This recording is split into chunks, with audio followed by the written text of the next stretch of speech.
기도하심으로 피우다 시작하겠습니다. 하나님 감사합니다. 오늘도 또 이렇게 새 날을 주시고 말씀 앞에 나오게 하시니 감사합니다. 오늘도 말씀을 통해서 그 하나님의 놀라운 은혜가 무엇인지 주님 깨달아지고 그 은혜로 오늘 하루를 살아갈 수 있게 됨에 감사한 하루가 되게 하여 주시옵소서. 감사합니다. 예수님 이름으로 기도드립니다. 아멘. 오늘 함께 살펴볼 말씀은 사사기 6장 33절에서 40절 말씀입니다. 그때 미디안과 아말렉과 동방 사람들이 다 함께 모여 요단강을 건너와서 이스라엘 골짜기에 진을 친지라.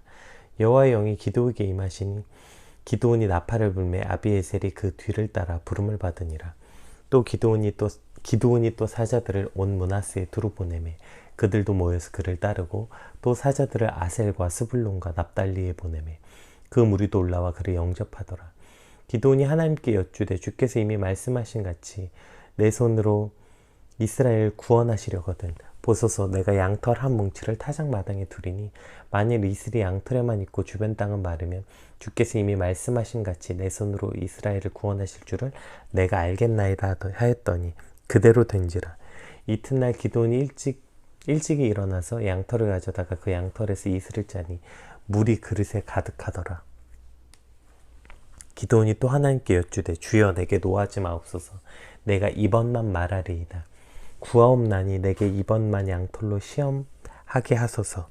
원하건대 양털만 마르고 그 주변 땅에는 다 이슬이 있게 하옵소서 하였더니 그 밤에 하나님이 그대로 행하시니 곧 양털만 마르고 그 주변 땅에는 다 이슬이 있었더라. 아멘. 오늘 본문은 이제 하나님께서 기드온을 강한 용사로 부르신 후에 어제 살펴보았던 말씀이 바알과 아세라를 찍어버렸던 일이 첫 번째 사건이었죠. 그러니까 기드온을 부르고 난 다음에 일어났던 첫 번째 사건. 그리고 오늘은 미디안이 진치고 있는 것을 보고 나팔을 불어 전쟁을 선포하고 난 다음에 하나님께 확신을 달라고 증거를 요구하는 그 장면, 그 양털 징표를 구하는 것이 오늘 본문에 나온 두 번째 사건입니다. 우리 33절 말씀 한번 같이 읽어볼게요. 그때 미디안과 아말렉과 동방 사람이 다 함께 모여 요단강을 건너와서 이스라엘 골짜기에 진을 친지라. 여기서 그때라는 이제 또 다른 사건이 전환되는 그 접속이기도 하지만 이것은 그때가 어느 때인지를 강조하는 단어이기도 해요. 그러니까 그때가 언제예요? 기드온이 어저께 우리가 함께 살펴보았던 것처럼 바알과 아세라상을 찍어 없애고 여룻바알이라는 별명을 얻게 된 후, 그것을 수식한 말이 바로 그때이죠. 그러니까 이제 문제의 가장 핵심인 하나님과 바알을 겸하여 우상을 섬기는 것을 물리치고 또 스스로를 개혁하여 여룻바알, 바알과 싸우는 자의 정체성을 찾고 난 후에 이제 미디안을 만나게 되는 것입니다. 즉 하나님의 때는 시간이 아니라 바로 이러한 상태, 그러니까 기드온이 믿음과 신앙적 준비가 이루어진 그때인 거죠. 그때 바로 진짜 사명이 주어지고 사명을 마주하는 때라는 것입니다. 분명히 내가 받은 사역은 선교고, 내가 받은 사역은 찬양팀이나 CCM 가수나 이런 음악 사역인데 그것을 위해서 열심히 기도도 하고 노력도 했는데 길이 안 열려요. 내가 분명히 선교 갈 거라고 서원도 했고 선교 준비도 열심히 했는데 지금 코로나라서 갈 수도 없고 난 열심히 음악 전공해서 음악 열심히 해서 내가 찬양 사역을 하고 싶은데 어디 부르는 데도 없고 그러니까 여전히 그냥 난 알바나 하고 있고 뭔가 내가 받은 사명과는 멀리 있는 것 같은 삶. 그러니까 내가 지금 받은 사명 분명히 이건 같은데 전혀 이 길에서 멀어져서 그냥 하루하루 근근히 살아가는 우리의 모습일 때 이렇게 하나님께 기도하죠. 하나님 언제까지입니까? 어느 때까지입니까? 이렇게 물을 때가 있는 거예요. 하나님 도대체 나는 그 사역을 언제 합니까? 언제입니까? 이렇게 묻죠. 그러니까 여기서 우리가 언제입니까? 라고 묻는 건 시간이에요. 시간. 얼마나 더 기다려야 합니까? 라는 의미죠. 그러나 이러한 질문에 하나님의 답은 그 사명을 감당할 수 있는 준비, 즉 그와 같은 믿음의 상태가 되었을 때 그때가 바로 그때라고 말씀하시는 거죠. 따라서 우리가 물어야 하는 건 하나님 언제입니까?가 아니라 나의 믿음과 신앙이 굳건하여지길 기도하고 소망하는 것. 이것이 오늘 우리가 간구해야 되는 일입니다. 뭔가 하나님의 때는 언제입니까? 그것이 어떤 시간이 아니라 하나님의 사명을 감당하기까지 잘하고 그 자리까지 나아가게 해달라는 것, 이것이 우리의 간구고 우리의 소망이 되어야 하는 것입니다. 그리고 이제 그때가 됐을 때, 그때의 미디안과 아말렉 동방 사람들이 메뚜기처럼 요단 건너편에 모여 진을 치고 있는 거예요. 그럼 그 소식을 들었으면 그동안의 이스라엘이었다면 이제 야 거기 또 진 치고 있대, 이 소식이 전달되었으면 바로 다 산골로 다 숨어 동굴로 숨고, 어제 이야기처럼, 어제 보았던 본문처럼 산속으로 들어가서 막 동굴 파고 요새로 숨고, 아마 그렇게 숨기 바빴어야 했는데 이번엔 달라요. 34절에서 35절 한번 읽어볼게요. 여호와의 영이 기드온에게 임하시니 기드온이 나팔을 불매 아비에셀이 그의 뒤를 따라 부름을 받으니라. 기드온이 또 사자들을 온 므낫세에 두루 보내매 그들도 모여서 그를 따르고 또 사자들을 아셀과 스불론과 납달리에 보내매 그 무리도 올라와 그를 영접하더라. 숨지 않고 지금 하나님의 영이 기드온에게 임했어요. 그러니까 여기서 하나님의 영이 임한다는 것은 이제 옷을 입다 이런 뜻이거든요. 그러니까 이게 나중에 이제 에봇을 이제 나중에 이제 살펴보겠지만 그것의 모티브가 되기도 하는데, 어쨌든 그렇게 하나님의 영이 마치 옷을 입듯이 기드온에게 임하게 되는 거예요. 그랬더니 기드온이 숨는 건 아니고 나팔을 불었어요. 자, 나팔을 분다는 건 이제 고대 근동에서 몇 가지 의미가 있는데, 그러니까 왕이 등극하거나 국가적인 절기나 행사 때 나팔을 불었고, 또 전쟁에서 나팔을 불었어요. 뭐 적군이 쳐들어올 때, 전쟁의 시작을 알릴 때, 그리고 군사를 모집할 때, 그때 나팔을 불었어요. 그럼 오늘 기드온이 나팔을 부는 것은 이제 더 이상 숨지 않고 싸우겠다, 이런 의미인 거예요. 그리고 나팔 소리를 듣는 자들 함께 싸우자, 이렇게 해서 군사를 모집하는 장면이 바로 이제 34절, 35절에 나온 거죠. 숨기 바빴던 그 이스라엘이 이제 달라졌어요. 기드온이 하나님의 영이 임하니까 숨지 않고 나팔을 불었어요. 나팔을 불어 군사를 모집하고, 또 나팔을 듣지 못한 이들에겐 소식을 전하는 전령을 보내서 스불론, 납달리, 아셀 지파에서도 군대를 모집하게 됩니다. 자, 이제 때가 되었어요. 기드온은 이제 하나님의 강한 손을 경험했고, 목숨 걸고 바알과 아세라를 찍어 불살랐고, 그로 인해 죽음의 위협도 겪었지만 하나님의 보호하심도 체험했죠. 그리고 이제 하나님의 영이 기드온에게 임하여 그가 이제 숨지 않고 도망하지 않고, 자 싸우자, 기체를 높이고 군사를 모집해서, 물론 미디안에 비하면 턱도 없는 3만 명이 군사였지만 어쨌든 그동안 숨었고 다 도망가기 바빴던 이스라엘에게 3만 명이 모였다는 건 대단한 거죠. 이제 싸우는 일만 남았잖아요. 잘 준비해서 잘 나가고 있었잖아요. 그런데 여기 브레이크가 걸려요. 충분히 하나님의 도우심을 경험했고, 여러 위협을 겪으면서 그 안에서 하나님 함께 하시고 하나님이 지키시는 것을 경험했고, 이제 담대히 선포했고 함께 싸울 사람들도 기적같이 모집되었잖아요. 그럼 이제 나가면 되는데 여기에서 또 브레이크가 걸리는 거예요. 36절에서 40절 한번 같이 읽어볼게요. 기드온이 이제 싸우진 않고 갑자기 이제 사람들이 모집됐더니 기드온이 하나님께 여쭈되, 주께서 이미 말씀하신 같이 내 손으로 이스라엘을 구원하시려거든 보소서, 내가 양털 한 뭉치를 타작마당에 두리니 만일 이슬이 양털에만 있고 주변 땅은 마르면 주께서 이미 말씀하신 같이 내 손으로 이스라엘을 구원하실 줄을 내가 알겠나이다 하였더니 그대로 된지라. 이튿날 기드온이 일찍 일어나서 양털을 가져다가 그 양털에서 이슬을 짜니 물이 그릇에 가득하더라.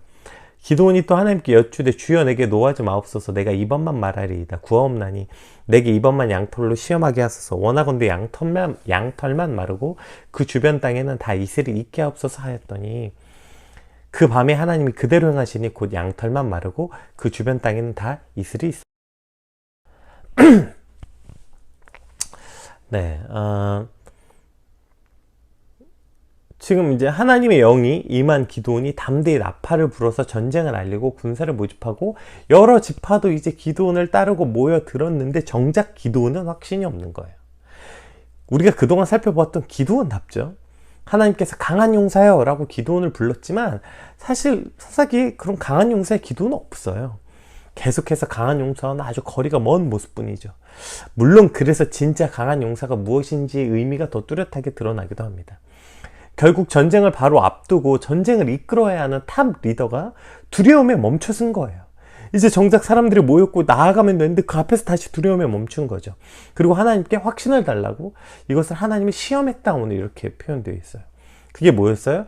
양털 뭉치를 바닥에 놓고 이제 땅이 마르고 양털에만 물이 있게 해달라. 양털 뭉치를 땅에 놓고 자면 이제 그 주변 바짝 마르고 양털에만 물이 있게 해달라, 이렇게 기도해 있더니 하나님이 어떻게 하셨어요?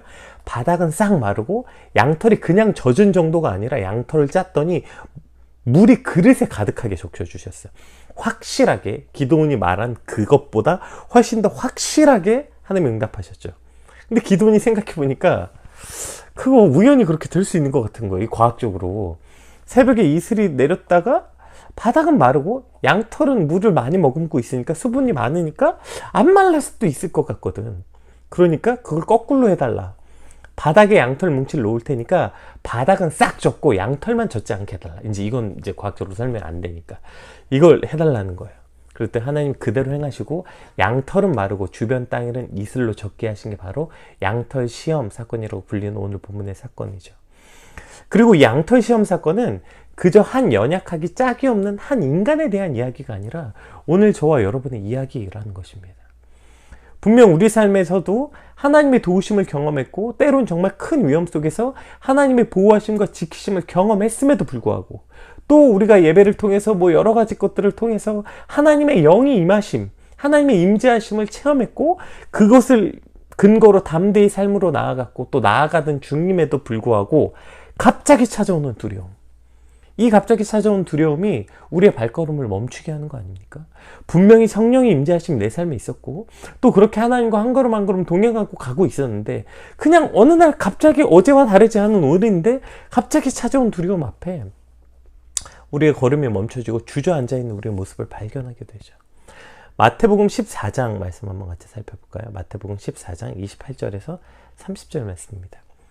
베드로가 대답하여 이르되 주여 만일 주님이시거든 나를 명하사 물 위로 오라 하소서 하니 오라 하시니 베드로가 배에서 내려 물 위로 걸어서 예수께로 가되 바람을 보고 무서워 빠져가는지라 소리질러 이르되 주여 나를 구원하소서 하니 지금 이 사건은 우리가 잘 아는 사건이죠. 오병이어 사건 바로 직후에 있었던 거예요. 자, 이 오병이어 사건 이후에 예수님께서 한적한 곳에 홀로 기도하러 가시면서 제자들을 먼저 배에 태워서 보내세요. 그래서 예수님 기도하러 가셨는데 그 사이에 제자들끼리 탄 배가 풍랑이 일었어요. 그래서 막 제자들이 엄청 고통받고 있었어요. 그것을 아시고 예수님께서 물 위를 걸어서 제자들에게 오세요. 근데 또 제자들이 그걸 보고 막 유령이라고 막 소리 지르고 난리가 났어요. 아니, 그럴만도 하죠. 지금 바다가 풍랑이 그러니까 바람이 엄청 불어서 풍랑이 일은 거거든요. 그 어마어마한 풍랑이 일어났는데 태풍이 일어났는데 그 풍랑 위에 누가 걸어서 오니까 얼마나 무서웠겠어요. 그때 예수님께서 얘들아 나다 두려워하지 말라 말씀하시죠. 그 음성을 듣고 베드로가 지금 한 말이에요. 주님이시거든 나를 명하여 물 위로 오게 하소서. 이 말은 진짜 주님이십니까? 이런 뜻 아니에요. 정말 주님이시라면 나를 걷게 해주세요. 이런 거 아니에요. 이미 베드로가 뭐라고 불렀냐면 주여라고 불러요. 주여. 이미 퀴리오스 나의 주님 나의 주인님이라고 부르면서 만일 주님이시거든 이렇게 말해요. 그러니까 베드로는 이 놀라운 사건에 감격해서 예수님께서 명령하시면 자신도 물 위로 걸을 수 있다는 확신으로까지 발전하게 된 거예요. 오, 주님, 정말 주님이시군요. 주님께서 명령하시면 저도 물 위를 걸을 수 있음을 믿습니다. 이런 고백인 거예요. 뭐 진짜 예수님은 저 걷게 해주세요. 이런 질문이 아니에요. 그때 예수님이 오라 이렇게 말씀하십니다. 그리고 베드로가 진짜 물 위를 걷는 놀라운 기적을 체험합니다. 자, 여기까지 얼마나 아름답고 놀라운 이야기입니까? 예수님을 의지함으로 믿음으로 풍랑 위를 걷는 베드로. 근데 그렇게 잘 걷다가 아무 일도 없었는데 잘 걷고 있었는데 갑자기 두려운 거예요. 갑자기 바람이 느껴지기 시작했고 갑자기 내가 지금 어딜 걷고 있는 거지? 현실을 보게 되는 거죠. 풍랑이 막 들이닥치니까 갑자기 막 그게 느껴지고 두려운 거예요. 그러자 걸음이 멈추고 바다에 빠져 들어가는 것이죠. 이미 베드로가 바다를 걸을 때 이미 그 바람은 잔잔한 바다가 아니었어요.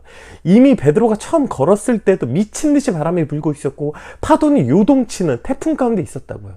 그 바다를 믿음으로 걸어갔어요. 뭐 갑자기 걷다가 태풍이 온 게 아니에요. 그런데 원래 처음부터 그 태풍이 불었던 바다를 걷고 있다가 갑자기 주변이 보이고 두려운 거죠. 그리고 그 두려움을 느끼는 순간 바다에 빠지고 말게 되는 것이죠.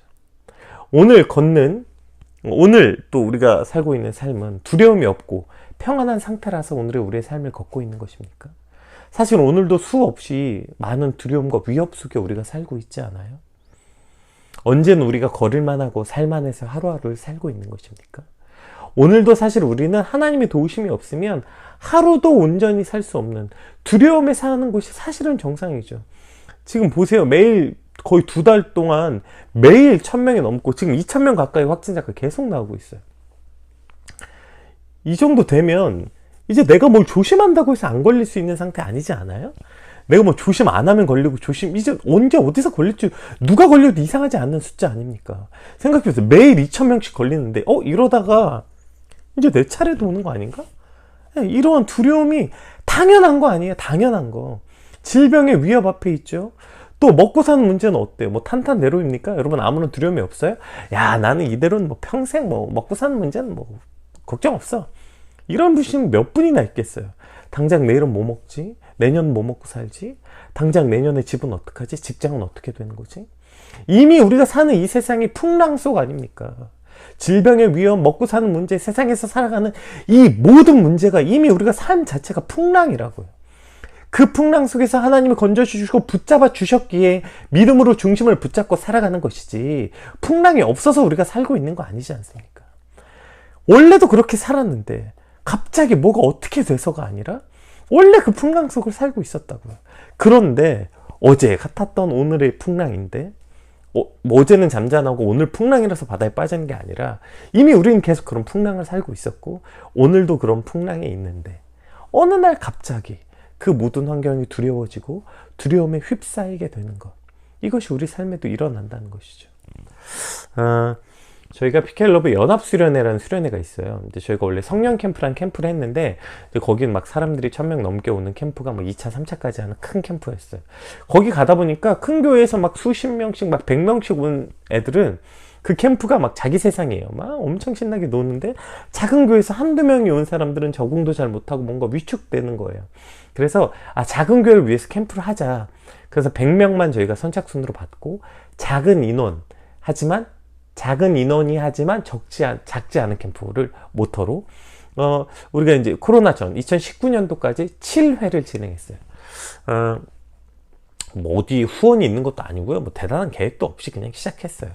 그렇게 한 4년, 5년 했을 텐데 첫날 집회 잘 마치고 취침 시간이 다가오는데 이제 어떤 한 친구가 장난치다가 뛰다가 넘어졌대요. 근데 크게 다쳤어요. 팔은 부러지고 얼굴은 다 쓸리고 귀에선 피가 철철 나고 급하게 119 불러서 이제 병원에 갔는데 뭐 들려오는 소식은 계속 절망적이에요. 뭐 귀는 뭐 지금 성형수술 해야 되는데 그러고 긴급수술 들어갔다 그러고 막 아침까지 기다려야 되고 막 병원에서 계속 연락은 오지.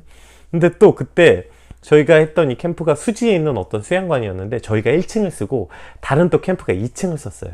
근데 프로그램상 뭐가 겹쳤나 봐요. 우리랑 거기가. 그래서 이제 위에 있는 캠프의 목사님들이 뭐 상의할 게 있고 인사 좀 나누자고 이제 저를 찾았다고 해서 그래서 이제 인사하러 갔는데 거기는 진행부에 목사님들만 3-4분이 계시는 거예요.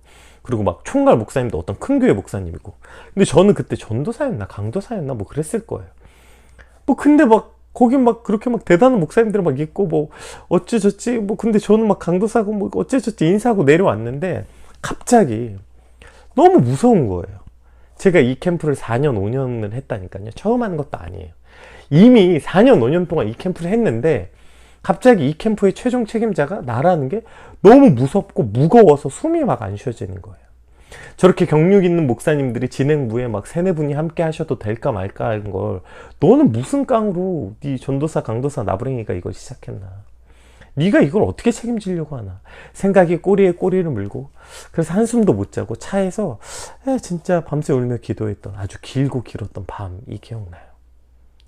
우리 인생도 마찬가지 아니에요? 원래 살고 원래 감당했던 일인데 갑자기 어느 날 그게 너무 무섭고 무거운 거예요. 그래서 멈춰지는 어떤 순간들이 우리의 인생에 있는 거 아닙니까? 이미 기도원은 하나님의 도우심을 경험했고 하나님의 영이 그에게 임했다고요. 그래서 그 일을 시작했어요. 이미 일이 벌어졌어요. 나팔 불었고 사람들이 모여들었고 이제 전쟁이 시작됐어요. 판이 벌어졌는데 정작 그 판을 벌인 기도원 자체가 갑자기 찾아온 두려움 앞에 발이 멈춰진 거죠. 이것이 우리 삶에도 종종 찾아오는 것인 것이죠. 정말 믿음으로 끝까지 이런 순간이 없이 잘 견딜 수 있다면 좋겠지만 연약하기 짝이 없는 나는 그럴 수 없다는 거예요. 애초부터 강한 용사 기도는 없었다고 말씀드렸잖아요. 진짜 한없이 약하고 비겁하고 쫄보인 기도원. 진짜 비겁하고 진짜 한없이 약하고 쫄보인 나. 그러한 나를 하나님께서 강하게 하시고 그 일을 감당하게 해주신 거 아닙니까? 그런데 어떻게 우리가 끝까지 안 흔들리고 그 일을 감당하겠어요? 끝까지 안 흔들리고 그 일을 감당하는 게 오히려 이상한 거죠. 발 밑을 보니까 두려움이 갑자기 생기기도 하고, 사실 아무 일도 없었는데 어느 날 갑자기 지치기도 하고, 그게 연약한 우리 아닙니까? 어쩌면 의심하고 두려워 발이 멈추는 것이 당연한 거 아니겠어요? 오히려 진짜 문제는요, 그렇게 두려움에 갑자기 한 걸음도 나아가지 못하고 있는 그 상태를 무슨 굉장히 큰일인 것처럼 여기고, 무슨 세상이 무너진 것처럼 여기는 게 어쩌면 더 큰 문제인 것 같아요. 우리가 하나님을 경험했고 성령을 체험했지만, 그래서 여기까지 왔지만, 그래도 두려움에 떨고 멈출 수 있어요. 그게 나라예요. 그게 연약한 나라고요. 애초부터 우리는 뭐 그렇게 대단한 사람들이 아니었다고요. 그런데 그게 뭐 그렇게 큰일이겠어요. 멈출 수 있죠. 그런데 그 두려움 앞에 문제는 어떻게 다시 설 수 있게 되는가 아닙니까? 오늘 기드온이 하나님께서 사실 어떻게 이제 하나님 입장에서 보면 기드온의 이 요구가 말도 안 되는 요구 아니에요? 하나님이 이미 하나님의 사자를 보내셔서 그 뭐죠? 포도주 틀 안에서 숨어서 그 밀 까고 있는 기드온에게 강한 용사여 말씀도 주셨죠. 그 다음에 아세라와 그거 바알상을 찍어 없애게 또 하셨죠. 그래서 죽음의 위협에서도 건져도 주셨죠. 또 오늘 하나님의 영이 임하는, 성령이 임하셔서 성령이 충만해져서 나팔을 부는 이 놀라운 역사도 체험했어요. 그렇게 다 체험했고, 그렇게 이미 증표도 주셨는데 기드온이 또 증표를 보이라는 거예요. 하나님한테. 이 정도 가지고 안 돼. 더 확실한 증표를 보이래요. 그래서 하나님이 이제 그것을 주시죠. 근데 그거 가지고도 안 된대요. 이게 다 뭐 두려워서 그런 거 아닙니까? 두려워서.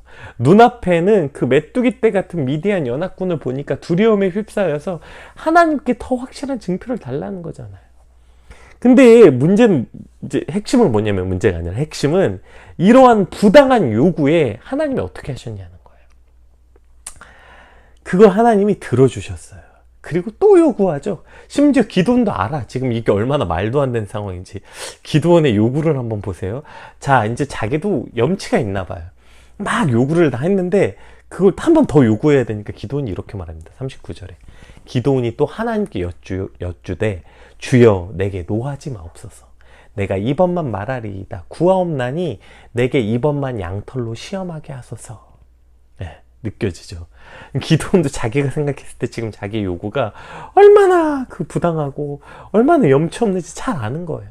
하나님 화내지 말고 한 번만 더 들어주세요. 진짜 제가 염치 없는데 한 번만 더 들어주세요. 이렇게 말하고 이 말도 안 되는 요구를 하나님께 또 한 거예요. 그런데 하나님의 은혜가 무엇입니까? 하나님께서는 그냥 그대로 다 들어주셨다는 거예요. 야, 적당히 해. 야, 내가 이 정도 했으면 됐지 뭘 얼마나 더 증명해야 되냐. 야, 집어쳐. 너 말고 다른 사람이 해도 돼. 야, 어린애 데려다가 해도 웬만한 애들도 야, 내가 이 정도 했으면 의심 안 하겠다. 야, 근데 넌 도대체 얼마나 뭘 더 보여달라는 거야. 이러한 말씀이 한 말씀도 없어요. 보세요. 주여 노하지 마옵소서. 한 번만 더 시험합니다. 했더니 40절에 마지막 절에 뭐라고 끝이 납니까? 그 밤에 하나님이 그대로 행하시니 곧 양털만 마르고 그 주변 땅에는 다 이슬이 있더라. 그 밤에 하나님이 그대로 행하시니. 기드온의 말 그대로 행하셨다는 거. 그 부당한 요구, 말도 안 되는 요구, 염치 없는 요구에 하나님이 그대로, 저 철딱선이 없는 요구에 하나님이 그대로 행하셨다는 거예요. 왜냐하면 기드온이 얼마나 두려운지 잘 아셨거든요. 지금 기드온이 두려움에 떨는 것 때문에 이렇게 된 거, 하나님이 기드온의 두려움을 잘 아셨다고요. 물론 사람을 두려워하지 말고 하나님을 두려워하는 게 맞죠. 그렇게 가야죠. 그리고 기드온은 그렇게 나아갑니다. 이제 앞으로. 근데 그것이 어떻게 하루아침에 되겠냐고요. 이와 같은 과정을 겪어야 되는 거 아닙니까? 근데 이와 같은 과정이 뭐예요? 그 말도 안 되는 요구, 철딱선이 없는 요구에 하나님이 그대로 행하셨다는 이 놀라운 은혜. 이 놀라운 은혜가 연약하기 짝이 없는 겁쟁이 기드온을 다시 일으켜 강한 용사로 나아가게 했다는 것입니다. 이 놀라운 은혜가 연약하기 짝이 없는 나를, 그리고 여러분을 다시 강한 용사로, 믿음의 사람으로 일으켜 세우신다는 것입니다. 애초부터 강한 용사는 없었다니까요. 하나님이 놀라운 은혜가 기드온과 함께 있을 때, 기드온과 함께함으로 기드온이 강한 용사가 되어가고 있는 것입니다. 베드로가 물에 빠져갔잖아요. 우리 아까 잠깐 살펴봤었잖아요. 바람을 보고 무서워 빠져가는지라. 그때 이것도 은혜죠. 한 번에 팍 안 빠졌나 봐요. 그 믿음이 없어지니까 점점 빠져갔나 봐. 그랬더니 주께 소리질러 이르되 주여 나를 구원하소서. 이게 30절 말씀이거든요. 31절의 시작이 어떻게 되는지 아세요? 예수께서 즉시 손을 내밀어 그를 붙잡아 주시며. 물론 그 뒤에 믿음이 너는 왜 의심했느냐 묻긴 하시는데 그건 그 다음 문제고요. 예수님의 첫 번째 행동이 뭐예요? 즉시 손을 내밀어 그를 붙잡으시며. 이게 첫 번째인 거예요. 지금 그 빠져가는 제자에게 어이구 그러니까 왜 의심했냐? 아니요, 전혀 책망하지 않고 제일 먼저 즉시 빠지기 전에 그 베드로가 더 두려워하기 전에 즉시 손을 내밀어 그를 붙잡아 주시는 이 놀라운 은혜. 이 은혜가 모자라고 부족하고 연약하고 간사하기 짝이 없는 내가 한 사람의 그리스도인으로 세워져 갈 수 있게 되는 것이죠. 분명 우리 삶에도 하나님의 도우심으로 수많은 위기를 넘겼고 하나님의 임재하심을 수없이 경험했지만 우리의 연약함과 세상의 강함이 만나죠? 그럼 우리는 또 주저앉게 되는 거예요. 거기 서서 한 걸음도 못 나가고 다시 우리의 믿음이 리셋이 되는 순간을 마주하게 되는 겁니다. 마치 하나님이 한 번도 안 도와주셨던 것처럼, 하나님이 내 삶에 하나님 스스로 한 번도 증명하지 않으셨던 것처럼, 또 증명해 달라고, 또 증표를 달라고, 또 확신을 달라고 주저앉아 오는 거죠. 근데 그때 우리를 다시 일으켜 세우는 건 하나님께서는 그때 책망하지 않으시고 꾸짖지 않으시고 야, 너 또냐? 야, 또 시작이냐? 한마디도 묻지 않으시고 그냥 그 말도 안 되는 요구에 그대로 행하시는 것이죠. 하나님이 나와 함께 하심을 다시 증명하시고 이 철딱선이 없는 요구를 다 들어주시는 하나님의 이 놀라운 은혜 때문에 오늘 우리는 다시 일어서서 미디안 앞에, 풍랑 앞에 나아갈 수 있게 되는 것입니다. 하나님의 놀라운 말도 안 되는 은혜, 내 말도 안 되는 요구에 그대로 행해 주시는 이 은혜를 하나님 오늘 이 아침에 기억하게 하여 주시옵소서. 그리고 오늘 그 은혜로 오늘을 살게 하여 주시옵소서. 우리 받은 말씀 놓고 함께 간절히 기도하겠습니다. 기도합시다.